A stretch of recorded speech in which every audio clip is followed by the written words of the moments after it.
Pero dito sir, inaktual ko na yun sir, yung AB dyan sa kwarto yan, nag-CPR ako sir. Dalawa kami ni second mate. Siya taga-pump, ako taga-blow. Dami ng dugo ng AB dito sir. Yung pang siya ko position ko lang siya, naka-recover sa sir.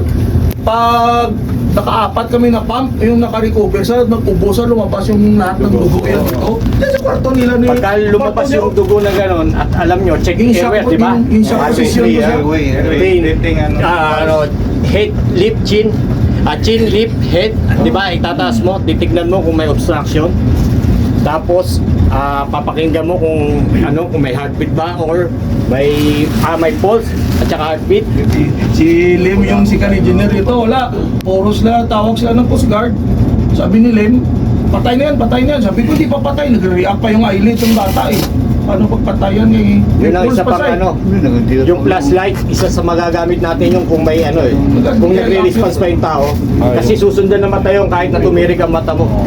Susunod yung ano mo, yung peanut, yung itim ng mata mo, yun. 1 week ako hindi nakakain yan kasi nilips ulit kong puta ng AB yun.